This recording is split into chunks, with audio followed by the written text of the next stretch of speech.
Kepala Badan Pengawas Obat dan Makanan, BPOM, RI, Profesor Taruna Ikrar menjadi penceramah pada malam 14 Ramadan di Masjid Al-Markas Al-Islami Makassar, Kota Makassar, Sulawesi Selatan, Sulsel, Kamis, 13 Maret 2025, malam. Profesor Taruna Ikrar membawakan ceramah berjudul Mukjizat Puasa Ramadan dalam Perspektif Neuroscience. Selama 30 menit, dokter dan ilmuwan di bidang farmasi, jantung, dan syaraf ini menjelaskan bagaimana puasa memiliki manfaat luar biasa bagi kesehatan otak dan tubuh manusia. Ia membuka ceramahnya dengan mengutip firman Allah dalam surah Al-Baqarah ayat 183. Di surah tersebut disampaikan, "Wahai orang-orang yang beriman, diwajibkan atas kamu berpuasa sebagaimana diwajibkan atas orang-orang sebelum kamu agar kamu bertakwa."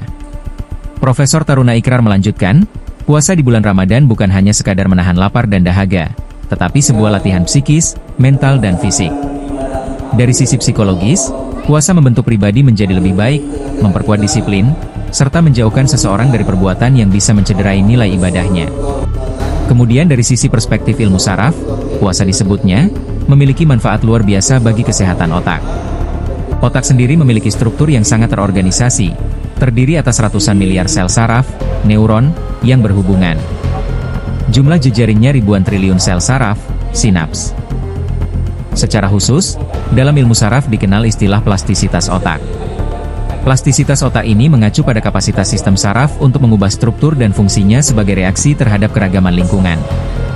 Ada 3 bentuk plastisitas jaringan otak, yakni plastisitas sinaptik, neurogenesis, dan fungsional kompensasi. Plastisitas sinaptik ini ketika otak terlibat dalam pembelajaran dan pengalaman baru, akan terjadi interaksi dan jejaring baru pada hubungan sel-sel saraf di otak. Lalu plastisitas neurogenesis, proses kelahiran dan proliferasi neuron baru di otak.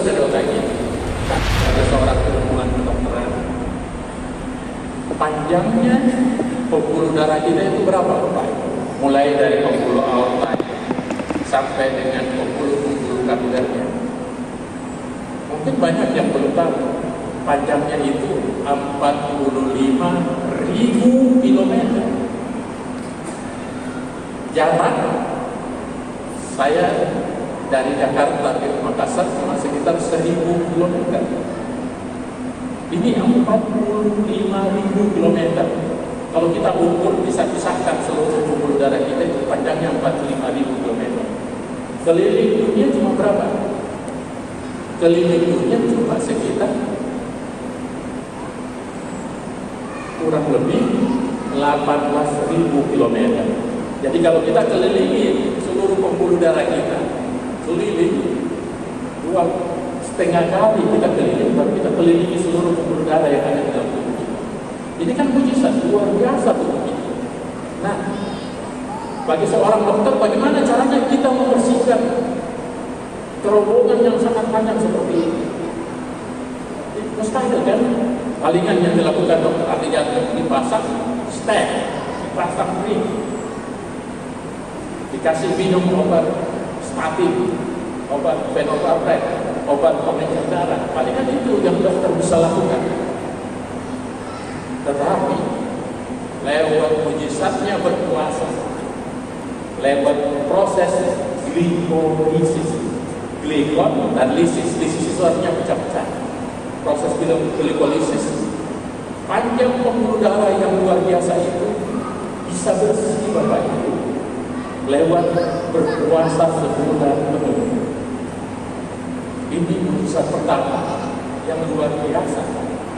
Makanya banyak ahli gizi yang mengarahkan kita berpuasa walaupun spiritnya sekedar sehat. Kalau kita berpuasa di bulan Ramadan, bukan hanya jadi sehat, kita juga bisa menjadi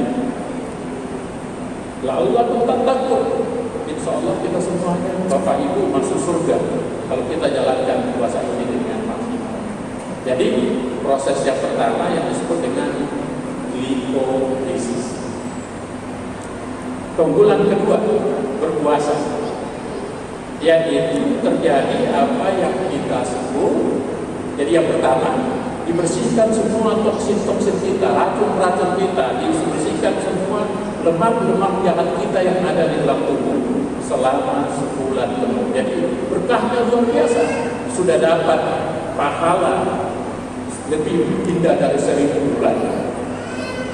mendapat pahala menjadi tak takut, surga balasannya menjadi orang yang sehat. Itu yang pertama, yang hubungannya yang kita sebut dengan proses glikolisis. Apa yang kedua? Terjadi yang namanya autofagi. Apa autofagi? Opsumi, salah satu ahli profesor yang dari Jepang tahun 2016 diganjar dengan Nobel Prize atau hadiah Nobel karena dia mampu menemukan bahwa tubuh kita pada saat berpuasa sel-sel kita mengalami autofagi. Auto itu sama otomatis, pagi itu makan. Tubuh kita artinya sel-sel yang jelek ini memakan dirinya sendiri. Itu disebut autofagi. Jadi manifestasi keduanya dengan berpuasa, tubuh kita racun-racunnya, sel-sel jeleknya, sel-sel yang berbahaya, sel-sel yang berpotensi jadi kanker memakan dirinya sendiri. Dan kita lakukan training ini selama 1 bulan. Jadi kesimpulannya, kalau kita keluar setelah lulus Idul Fitri, tubuh kita kembali seperti bayi. Kenapa seperti bayi? Karena kembali sehat. Itu yang disebut autofagi.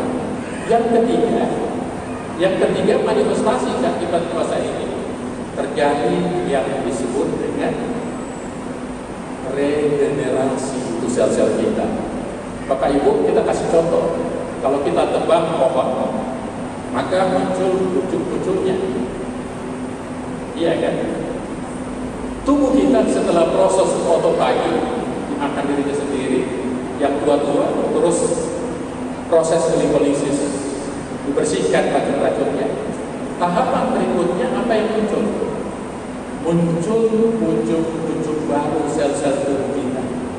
Itulah yang disebut proses regenerasi. Jadi maka ada penelitian, orang yang rajin berpuasa umurnya lebih panjang dibanding orang yang tidak pernah berpuasa. Itu ada publikasinya Bapak. Tinggal masuk ke Google, cek ke PubMed, cari pasti compare lifestyle. Itu akan menunjukkan bahwa orang-orang yang berpuasa lebih panjang usianya. Kenapa? Karena selain dia lebih sehat, muncul hal-hal yang baru, sel-sel baru di dalam tubuhnya, proses regeneratif. Jadi kesimpulannya dalam konteks hubungannya dengan kesehatan, dengan berpuasa, tubuh kita bisa menjadi lebih muda. Menurut ahli genetik, dengan berdasarkan teori telomer, sebetulnya